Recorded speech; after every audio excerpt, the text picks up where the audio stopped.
and welcome for Crash Course World History. I am your host, Antoinette. Join me today as we travel back in time to one of the pinnacles of Chinese expansion, the Ming Dynasty.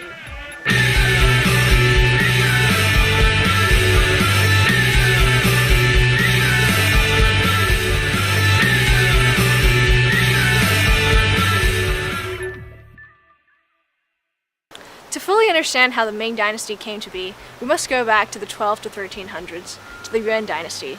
Since the Yuan Dynasty was ruled by Mongols, as we've learnt, the dynasty was ruled by Khans and followed Mongol customs and laws.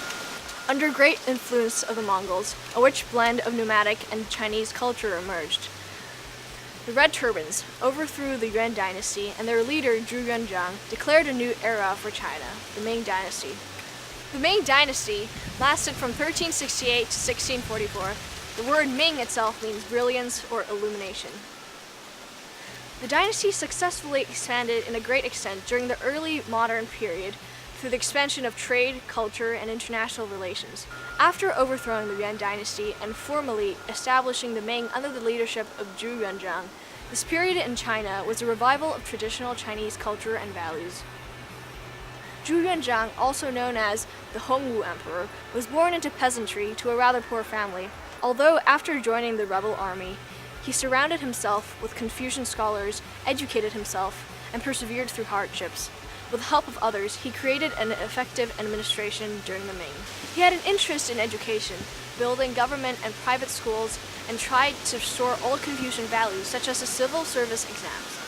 This civil service system was established in 1370, but suspended again in 1373 due to minor issues, but was reinstated once again in 1385.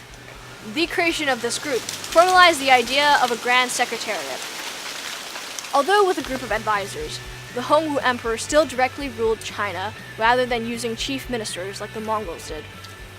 This centralized authority wrote new modernized and traditionally Chinese code of laws, such as the strict Da Ming Lu, also known as the Great Ming Code.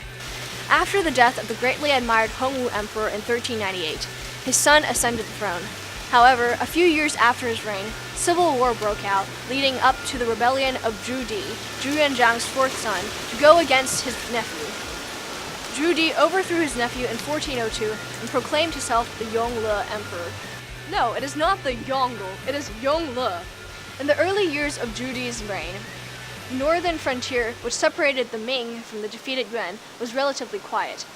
But in 1410, the rise of the Tatars brought Zhu Di's attention back to the Mongols, patrolling and even personally leading 5 expeditions to crush the remaining of the Yuan dynasty.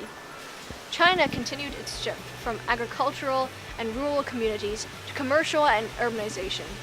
Zhu Di favored a Muslim eunuch named Zheng He and sent him out to explore and expand China's maritime sea travel.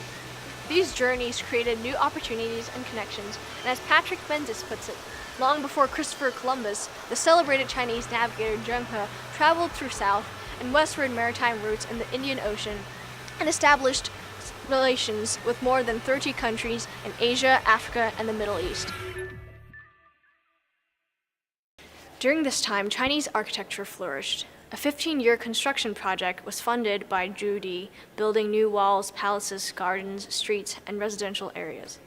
Although the Great Wall had been built in earlier times, most of what is seen today was either built or repaired by the Ming Dynasty.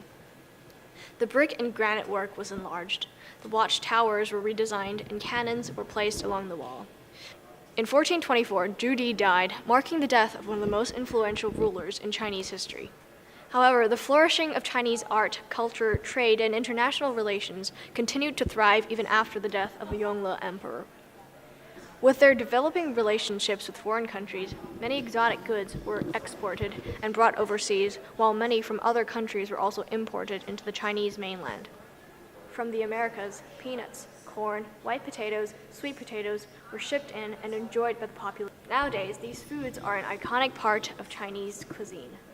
Tea became an important item in Chinese exports. The Dutch imported tea from China and fueled the love of tea in Europe. Thanks to the trade of tea and other goods, such as silk and porcelain, the Chinese acquired silver from European countries. Many commercial port cities, including Beijing, Nanjing, were also established to trade with Japan and Europe. Oh look, it's time for the open letter! This is for you, T. Oh, your fragrant, exquisite taste. It's not a doubt that the English people love you.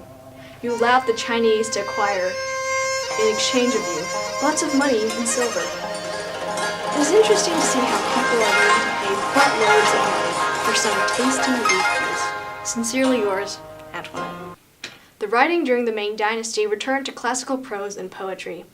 But not only did they compose beautiful poems, they often paired it with traditional Chinese painting. For example, Wen Zhengming painted this dreamy vision of Lake Tai, China's Grand Lake, for a friend after their springtime boat ride together. His poem reads, "Islands spread out in a mirror, like purple hibiscus immersed in a watery silver platter. Who can hold 30,000 jing in his bosom? I long to visit the 70 peaks for myself. Heaven is vast, billows roll on, days turn into months. In the spring cold, the water country hides fish and dragons. Sitting in the middle of the lake, I seemed to hear roosters crow and dogs bark. Where should I find the retired statesman Fan Li?" Besides all the artistry and trade during this time, the first Christian missionaries also arrived in China, spreading the new and unfamiliar religion in the area. Matteo Ricci, an Italian Jesuit missionary, also known as Li Maodo, started nearly 300 Catholic churches in China. Matteo Ricci first arrived in Macau. Hey, that's where I was born. In 1582, and began to study Chinese. He later moved to Zhaoqing and was even invited by the emperor at the time, the Wanli Emperor, to visit the Forbidden City in Beijing. The Ming Dynasty was an era of stable control and international growth. Zheng He's travels led to an expansion over the Indian Ocean trade. Although it wasn't exactly controlled by the Ming Dynasty, by showing a presence and meeting with so many different countries, China gained morale and was looked up to. Unfortunately, this prominence over the Indian Ocean was only a short-term effect because after the death of Zhu, these voyages were canceled. Later into the dynasty, foods from America led to a rapid population growth by expanding arable land into lands too tilly or too dry for more traditional crops, a long-term demographic impact on China's population. By the end of the Ming Dynasty, there was a population estimated about 150 million people. Many artists, poets, sculptors were born during this time whose art were sold to Europeans. These art pieces, like vases, porcelain, and small sculptures, led to a growth in trade. The selling of these artworks also aided in the increase of silver in China's economy. An estimated about 50% of all the silver mined in the Americas from the mid-15 to 1800s ended up in China. And the silver completely changed the way the economy worked. Before this time, the Chinese people used to trade items with items. But after the arrival of silver, people started to pay each other in silver, which often caused disputes between them. China had grown rich with silver as its wealth increased, and because of that, rulers also had grown lazier, neglecting their duties, which paralleled to the attitudes of the wealthy Europeans during the same time. As emperors neglected their duties, other officials gained more power, since there was no one to rule over them. And often, officials who did not have much influence tried various ways to gain it. Wealth does a strange thing to us, doesn't it?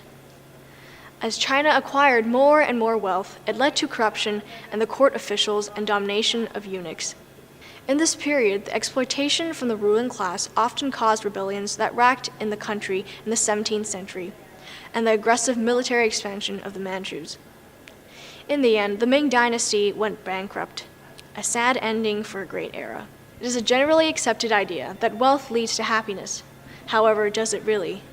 Looking back at the Ming Dynasty, its ups and downs, when were people truly happy? Was it when they had acquired gold? Was it when they connected with different people in the Indian Ocean? When were they truly looked up to as a nation? The Ming Dynasty's grand opening featured the Hongwu Emperor, Zhu Yuanzhang, with his vigilant and powerful character, sustained an effective administration. followed by the grandiose expansion in international relations and the blossoming of artistry under the perpetually happy Yongle Emperor Zhu, ending with, unfortunately, bankruptcy and corruption in the ruling class. Despite the typical downfall of an empire, the peak of the Ming Dynasty truly expanded, and not only through influence and trade, it also produced a rich culture that still permeates and exists today. Thanks for crashing with us today in this episode of Sophomore Crash Course World History. I'm Antoinette. We'll see you in class.